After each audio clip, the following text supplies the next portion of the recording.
is MJ. I love Tokusatsu, and right now I'm going to turn off my notifications because I would like to talk to you about Kamen Rider 01 episode 30. This is MJ Loves Toku 48. I've talked about Tokusatsu a lot, and I'm going to keep doing it because it's something I really enjoy.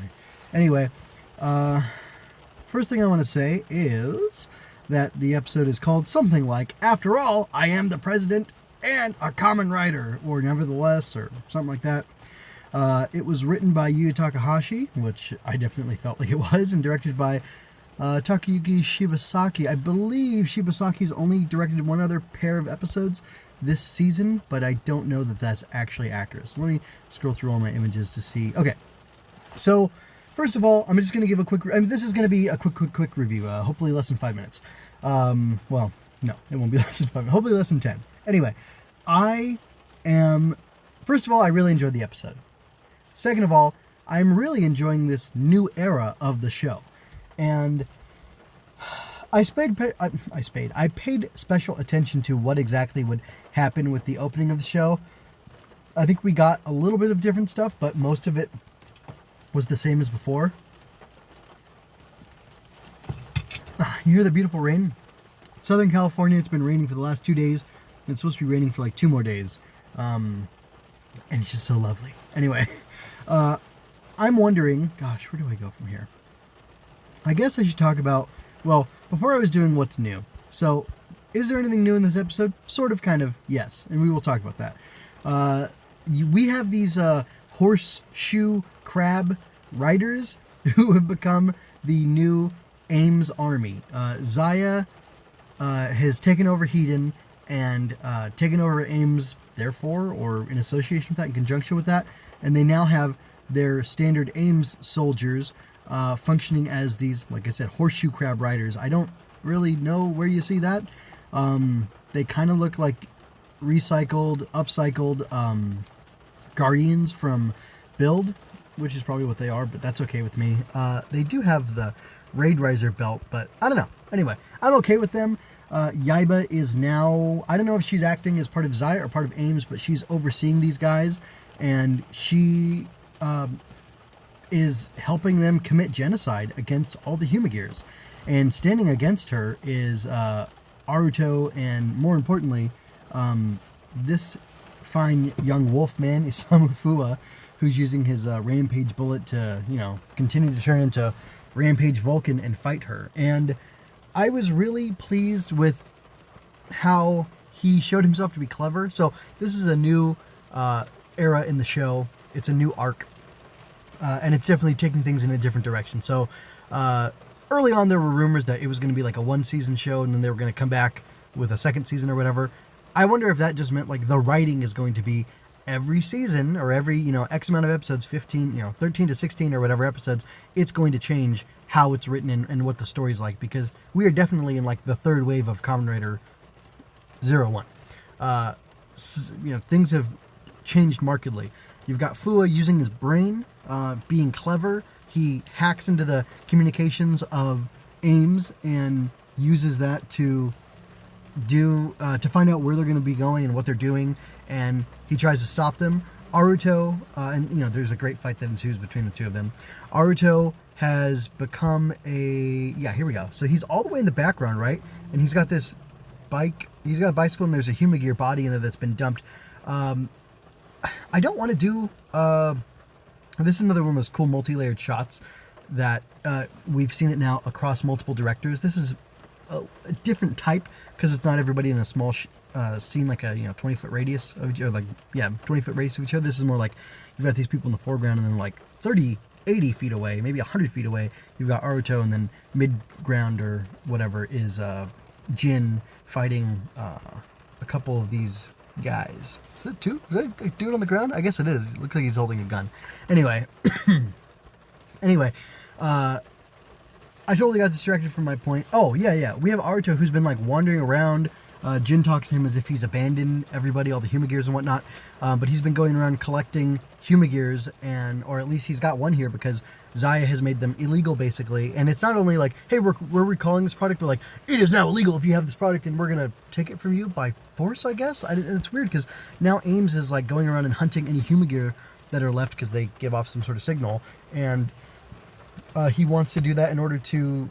Well, it's kind of unclear what his goal is, but he's swapping out Zaya specs for these, and he's now promoting his Raid Risers, who he developed through this whole situation and through his machinations, as the solution for AIMs to be able to fight off the Humagear, even if they're peaceful, I guess, which the only one they've encountered so far that isn't is Jin, and then the others have been like abandoned corpses and whatnot. Anyway, there's a really interesting philosophical discussion that Jin and Aruto have, and I loved that. And I love that in addition to that we have, and there's no fighting between the two of them, which is great, because it's just the conversation and it's just getting the message through between each other. And then we've got Fuwa and Yaiba over here, who are definitely fighting each other, and they're having a philosophical debate, but they're dealing with it in a much different way. Some other things to take note of before I try to get out of here quickly is that Fuwa tells Aruto that he has a chip in his brain, that Yaiba has a chip in her brain that's making them execute Order 66, and that anyway, that's kind of a deep cut. If you don't know Clone Wars, if you haven't watched all of Clone Wars or the last couple seasons of Clone Wars, you would have no idea what I'm talking about. But interesting. Anyway, but Fuwa tells Aruto that he's not going to let it control him, which is kind of interesting from a character standpoint, but at the same time, I would like to see him actually get the chip deactivated or removed or something from his brain, because it doesn't really make sense that he would be able to just overpower it by force of will alone, and it still leaves this dangling thread of what exactly is going to happen with, oh gosh, the lady in his mind, the lady who, Metsubo Jinrai member. She's not Bo. That's what people were calling her. It was like the code name. Taki? I don't remember the name. Anyway, it doesn't matter. Rika? Stop. It's enough. Probably what I liked... So, I mean, there's all these new dynamics going on.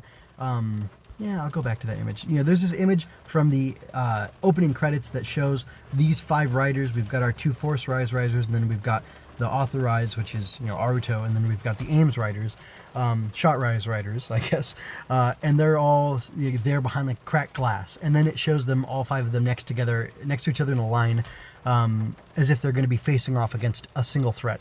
And I really do wonder if that single threat is going to be Amatsu Gai. It would make sense, but will they join forces, all 5 of them, and will they be in these rider suits, or will they be in different ones? I don't know. It's kind of hard to say. Probably different ones, but it'd be neat to at least see them suit up like this one more time. Although I don't necessarily want Jin to get rid of Burning Falcon, because that thing's really cool. But who knows where the keys might go and whatever.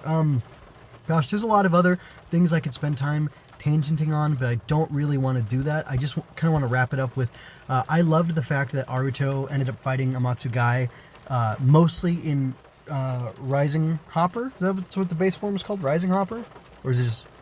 I think it's Rising Hopper. Anyway, it doesn't matter.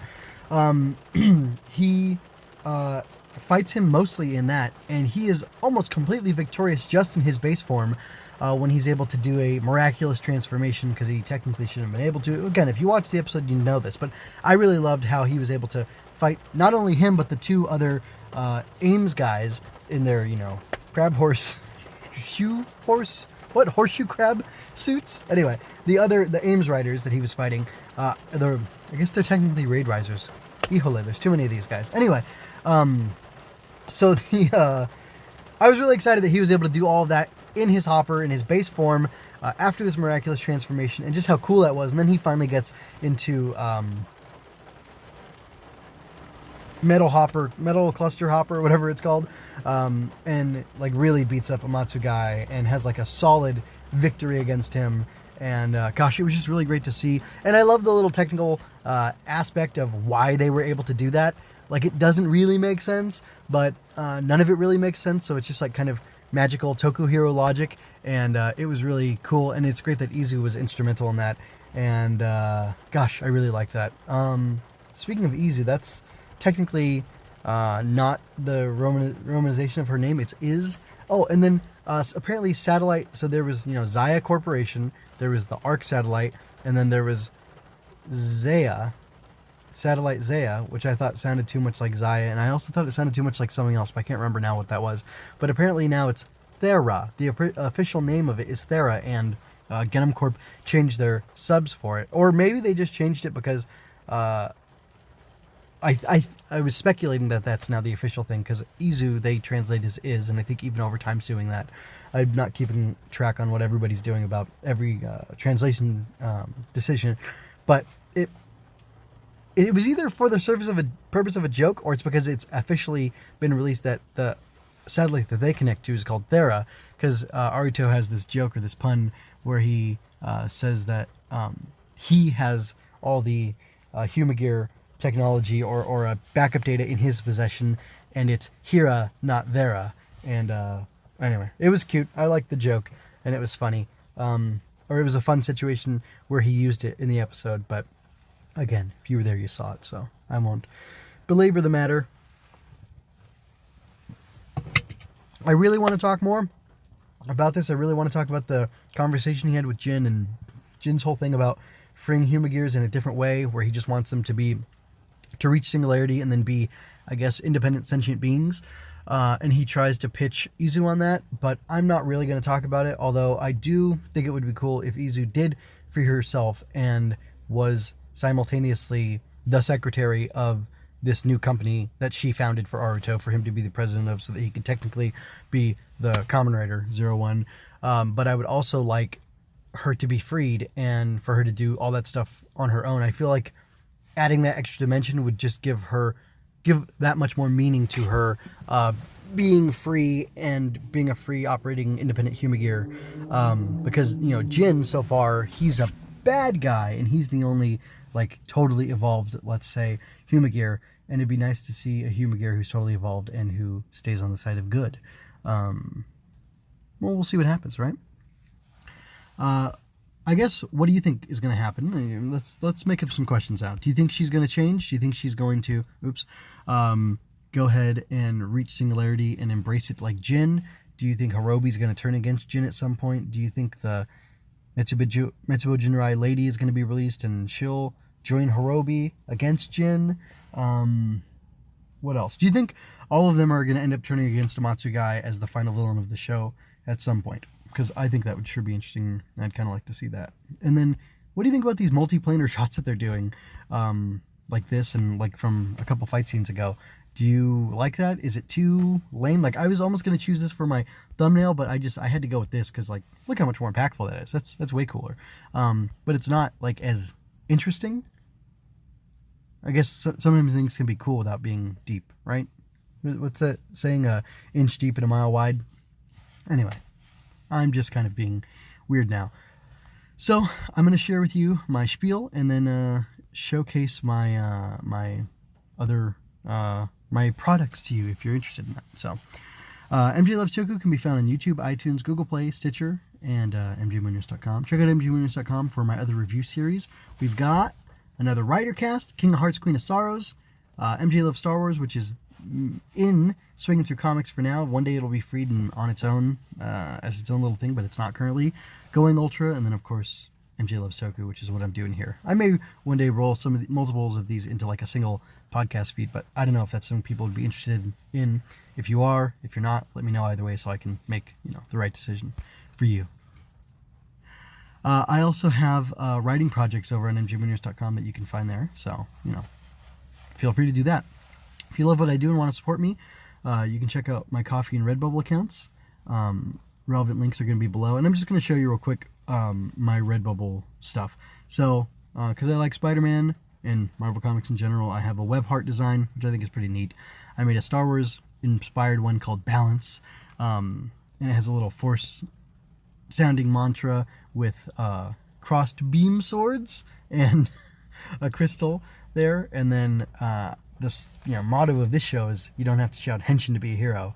So I decided to make henshin hero designs with that motto on them. These are my own independent designs, just stuff I thought would be neat, stuff you might like if you're into tokusatsu like I am, and just wanted to share those with you, and you can check them out, get them. I've got Rider, Sentai, and Ultraman covered here with the different designs I've made, and you can get them on all sorts of products. So anyway, if you had a good time, like and share this, and leave a comment, please. Subscribe and ring that bell to stay current on the weekly 01 reviews. And remember, you don't have to shout henshin to be a hero. And I will one day. I'm very excited about Kamen Rider 1971, but Toei is doing so much. There's so much going on in the world. There's new Digimon Adventure out. There's, I'm pretty sure the Netflix Ultraman's going to be coming out soon. I've got on continuing Clone Wars. There's just so much, too much, and I'm moving, and there's so many things happening right now that it's hard to keep track on all of them, but one day I will get to everything, and I may switch to predominantly covering fully legally available in the United States Kamen Rider as my main thing, so we'll see what happens with that, folks. Anyway, take care.